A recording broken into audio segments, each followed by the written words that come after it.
Gentlemen, we have called you together to inform you that we are going to overthrow the United States government.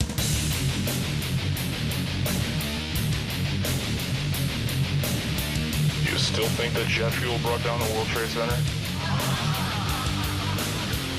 Does anybody else see a problem here? If the government has nothing to hide, why are they so afraid to answer a few questions? This story does not add up.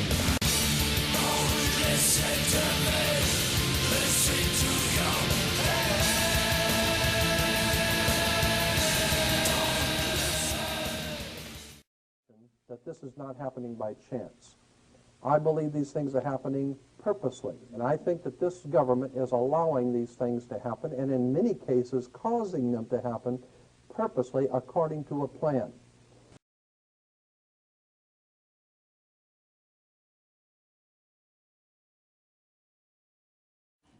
A lot of them have been taken to Greenland. They have seen how the ice is melting at the poles. The poles, ice is melting the poles, ice is melting the poles very quick. It's going very quick. The poles is serious. Show the necessary courage. Take the necessary responsibility. This is serious. This is serious. At the poles. Therefore, I think we have to make broad alliances at the poles, areas where the rain doesn't come anymore. At the poles, I have to leave you soon because I have to go to debate on Danish television for 1 hour tonight with some of what's denying this agenda. Ice is melting at the poles.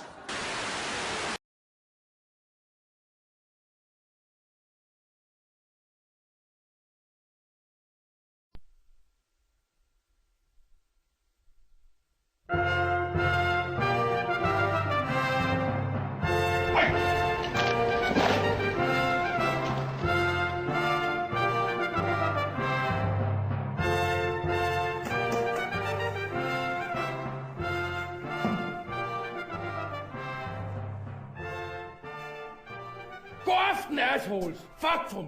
Årets underholdningsbrag var Irak-krigen. Nogle psykisk ustabile kommunister vragler løs om at trække de danske tropper ud. Nej! Lad os nu for en gang skyld have det lidt sjovt! Danskhed må være andet end pensionsopsparing, koteletter i fad og hæslige Arne Jacobsen-møbler. Der må der også være plads til destruktion og blodbad. Send flere tropper til Irak!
The whole idea is to cause people to be frightened.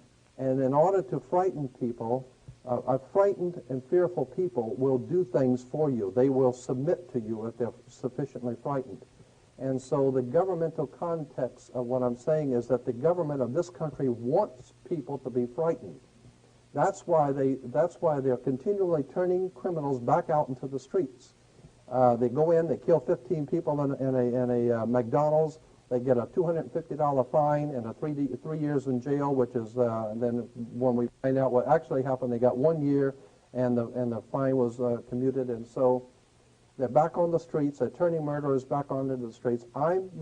There is no doubt in my mind that it is not because of loss of space, or they don't have the space for the criminals. They got space for you if you don't pay your taxes. The point is that they do not want. They want as much chaos in society as possible. It's a very simple. The World Health Organization came out a long time ago, and since then the FBI has concluded the same thing, that the truly criminal element in America is less than 1% of the total population of America are truly criminal element. 1% or less are the murderers, are the real serious criminals.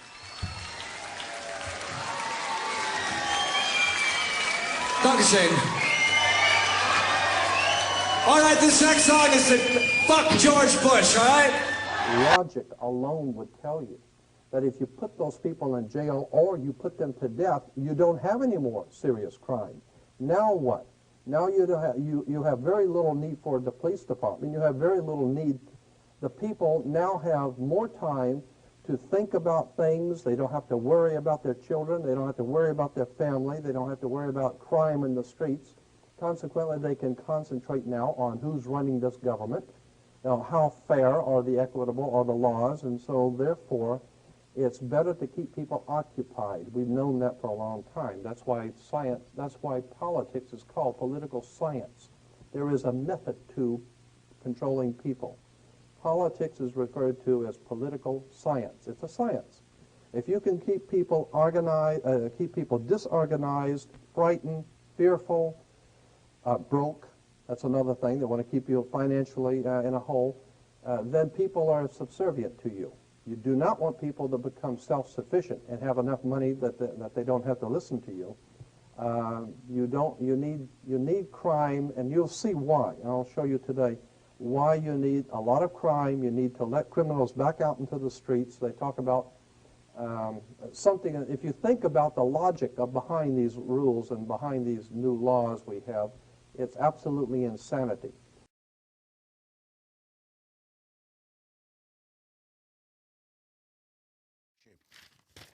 Double entendre. Now, one more piece of news here before we go to break. Rand Paul stands between U.S. and war with Iran. And Rand Paul, right now, is blocking sanctions that really have war powers hidden into them. Senator blocked sanctions bill, saying it could be used as a means to go to war. Paul's one-sentence amendment reads, to clarify that nothing in the act shall be construed as a declaration of war or the authorization of the use of force against Iran or Syria, where our government runs al-Qaeda. Our founding fathers were quite concerned about giving the power to declare war to the executive, Paul said on the Senate floor. They were quite concerned that the executive could become the king. Our old friend Rand Paul there. Objection. Mr. President. The senator from Kentucky. Reserving the right to object, I'm amazed that the majority party objects to an amendment that simply restates the Constitution. Our founding fathers were quite concerned about giving the power to declare war to the executive. They were quite concerned that the executive could become like a king. Many in this body cannot get boots on the ground fast enough in a variety of places, from Syria to Libya to Iran. But we don't just send boots to war, we send our young Americans to war. Our young men and women, our soldiers, deserve thoughtful debate. Before sending our young men and women into combat, we should have a mature and thoughtful debate over the ramifications of war, over the advisability of war, and over the objectives of the war. James Madison wrote that the Constitution supposes what history demonstrates, that the executive is the branch most interested in war and most prone to it. The Constitution, therefore, with studied care, vested that power in the legislature. My amendment is one sentence long. It states that nothing in this act is to be construed as a declaration of war or as an authorization of the use of military force in Iran or Syria. I urge that we not begin a new war without a full debate, without a vote, without careful consideration of the ramifications of a third or even a fourth war in this past decade. I therefore respectively object.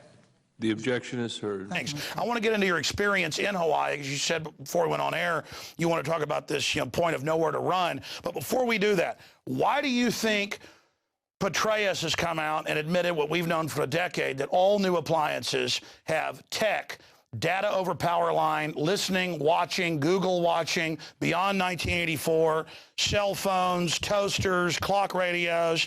They're now admitting life extension and life reversal that the elite have, that cloning for decades. Speak on those issues as we get into more. Why are they suddenly trying to hide it in plain view?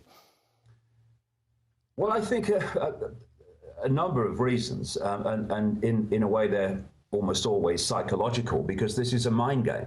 The few cannot control the many physically. They can do it. You can do it in small areas with tanks in the streets and soldiers at the door, but you can't do it to 7 billion people. There's not enough of you, even when you recruit your law enforcement from the target population, which there's so few of them, that's what they have to do. So it's a mind game. It's a psychological game. I think there's two things going on here. On one level, the more that they're telling us it's happening, the more people are getting used to it that aren't aware of the implications. And also, the more they're saying, see, we have all the power, we can do what we like, and on that level of psychology. But on another side to it, and I agree with what you've just said in relation to this, I've been saying for years that there's a race going on. There's no question that the world is waking up. No question. I mean, last year I did 45,000 miles in the air, 1.5 times around the world, country, continents, of many different and various kinds. This wake up is universal. It's planet-wide. And they are now desperate to get the control structure in place before enough people wake up, see it, and then cross that road I've just been talking about, cross the street, and bring the house of cards down. Because it is a house of cards, because we, humanity, asleep humanity, are holding the house of cards together. That's why it's standing up there. And so there's a race going on to get as much control, surveillance, external manipulation of our minds, which is what these smart meters and smart grids and all this other stuff is about, before the wake up is fatal to the control system. And so they're racing and racing and racing on. And what they're doing, because they're racing on so fast, is they can't hide it anymore. They're having to bring it in so fast. They can't be in any way subtle like they were before, and covert and hiding it. So we're seeing it. Not only that, the more that people awaken, the more they see it, what they wouldn't see before, what these people could have got away with like 10, 20 years ago, which would have been off the radar of the vast majority of humanity, is now on the radar. You know, shows like this and people who have been putting this information out for the last 20 years, what they're doing is they're bringing the subliminal to the conscious mind. And this is having a massive effect in people seeing things they couldn't see before. If you look at a subliminal advertisement, you won't see the subliminal messages and images in it overwhelmingly. And then when somebody points out where they are, every single time you see that advert forever, the first thing you see are the subliminal images and messages you couldn't see before. Why? Because the pointing them out has brought them from the subliminal below threshold to the conscious mind, and now there's no hiding place for them. And this is another reason why it's becoming more blatant because it is more blatant, but it's becoming more blatant to the observer because we're now seeing what we couldn't see before. Where, if you like, our radar is picking it up as it wasn't before.